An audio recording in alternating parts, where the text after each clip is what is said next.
شروع اللہ کا نام لے کر جو بڑا مہربان نہایت رحم والا ہے۔ جو چیزیں آسمانوں میں ہیں اور جو چیزیں زمین میں ہیں سب اللہ کی تسبیح کرتی ہیں، اور وہ غالب ہے، حکمت والا ہے۔ وہی تو ہے جس نے کفار اہل کتاب کو پہلی لشکر کشی پر ہی ان کے گھروں سے نکال دیا۔ مسلمانوں، تمہارے خیال میں بھی نہ تھا کہ وہ نکل جائیں گے، اور وہ لوگ یہ سمجھے ہوئے تھے کہ ان کے قلعے ان کو اللہ کے عذاب سے بچا لیں گے، مگر اللہ نے ان کو وہاں سے آ لیا جہاں سے ان کو گمان بھی نہ تھا، اور اس نے ان کے دلوں میں دہشت ڈال دی کہ اپنے گھروں کو خود اپنے ہاتھوں اور مومنوں کے ہاتھوں سے اجاڑنے لگے۔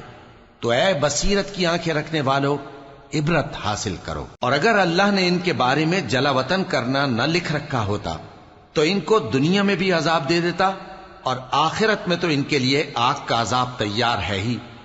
یہ اس لیے کہ انہوں نے اللہ اور اس کے رسول صلی اللہ علیہ وآلہ وسلم کی مخالفت کی، اور جو شخص اللہ کی مخالفت کرے تو اللہ اسے سخت عذاب دینے والا ہے۔ مومنوں، کھجور کے جو درخت تم نے کاٹ ڈالے یا ان کو ان کی جڑوں پر کھڑا رہنے دیا، سو یہ اللہ کے حکم سے تھا، اور اس سے مقصود یہ تھا کہ وہ نافرمانوں کو رسوا کرے۔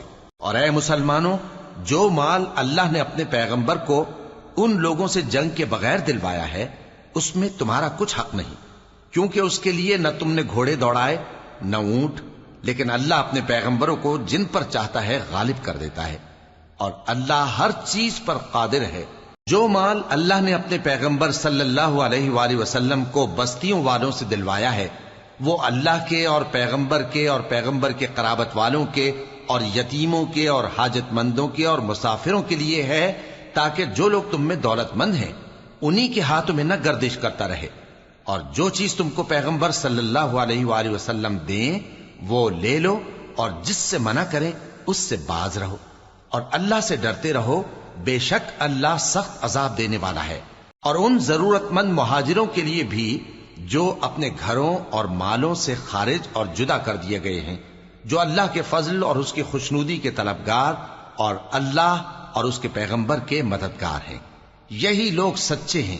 اور ان لوگوں کے لیے بھی جو مہاجرین سے پہلے اس گھر یعنی مدینے میں مقیم ہیں اور ایمان میں مضبوط ہیں، اور جو لوگ ہجرت کر کے ان کے پاس آتے ہیں وہ ان سے محبت کرتے ہیں، اور جو کچھ ان کو ملا اس سے اپنے دل میں کچھ خواہش اور خلش نہیں پاتے، اور ان کو اپنی جانوں پر مقدم رکھتے ہیں خواہ وہ خود بھی فاقے سے ہوں۔ اور جو شخص خود غرضی سے بچا لیا گیا تو ایسے ہی لوگ بامراد ہیں۔ اور ان کے لیے بھی جو ان مہاجرین کے بعد آئے اور دعا کرتے ہیں کہ اے پروردگار ہمارے اور ہمارے بھائیوں کے جو ہم سے پہلے ایمان لائے ہیں گناہ معاف فرما، اور مومنوں کی طرف سے ہمارے دل میں کینہ و حسد نہ پیدا ہونے دے، اے ہمارے پروردگار تو بڑا شفقت کرنے والا ہے، مہربان ہے۔ کیا تم نے ان منافقوں کو نہیں دیکھا جو اپنے کافر بھائیوں سے جو اہل کتاب ہیں کہا کرتے ہیں کہ اگر تم جلا وطن کیے گئے تو ہم بھی تمہارے ساتھ نکل چلیں گے اور تمہارے بارے میں کبھی کسی کا کہا نہ مانیں گے، اور اگر تم سے جنگ ہوئی تو تمہاری ہی مدد کریں گے، مگر اللہ ظاہر کیے دیتا ہے کہ یہ جھوٹے ہیں۔ اگر وہ نکالے گئے تو یہ ان کے ساتھ نہیں نکلیں گے، اور اگر ان سے جنگ ہوئی تو یہ ان کی مدد نہیں کریں گے، اور اگر مدد کریں گے بھی تو پیٹ پھیر کر بھاگ جائیں گے، پھر ان کو کہیں سے بھی مدد نہ ملے گی۔ مسلمانوں، تمہاری ہیبت ان لوگوں کے دلوں میں اللہ سے بھی بڑھ کر ہے، یہ اس لیے کہ یہ سمجھ نہیں رکھتے۔ یہ سب جمع ہو کر بھی تم سے نہیں لڑ سکیں گے مگر بستیوں کے قلعوں میں پناہ لے کر یا دیواروں کی اوٹ سے۔ ان کے آپس میں بھی بڑی لڑائی رہتی ہے، تم خیال کرتے ہو کہ یہ اکٹھے ہیں، حالانکہ ان کے دل پھٹے ہوئے ہیں۔ یہ اس لیے کہ یہ بے عقل لوگ ہیں۔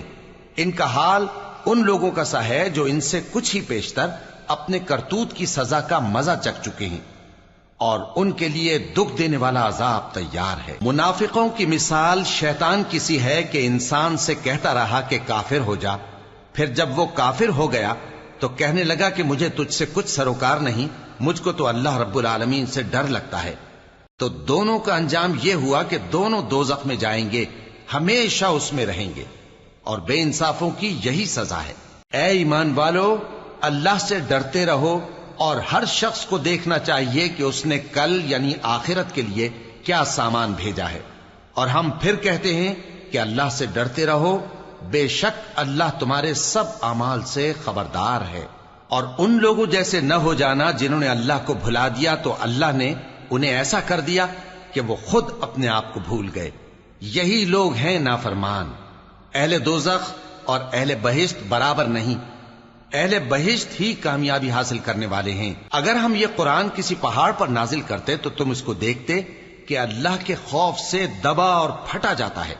اور یہ مثالیں ہم لوگوں کے لیے بیان کرتے ہیں تاکہ وہ غور کریں۔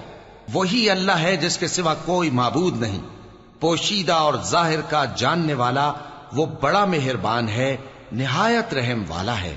وہی اللہ ہے جس کے سوا کوئی عبادت کے لائق نہیں، بادشاہ حقیقی، ہر عیب سے پاک، سلامتی دینے والا، امن دینے والا، نگہبان، غالب، زبردست، بڑائی والا۔ اللہ مشرکوں کے شرک سے پاک ہے۔ وہی اللہ تمام مخلوقات کا خالق، ایجاد و اختراع کرنے والا، صورتیں بنانے والا، اس کے سب اچھے سے اچھے نام ہیں۔ جتنی چیزیں آسمانوں اور زمین میں ہیں سب اس کی تسبیح کرتی رہتی ہیں، اور وہ غالب ہے، حکمت والا ہے۔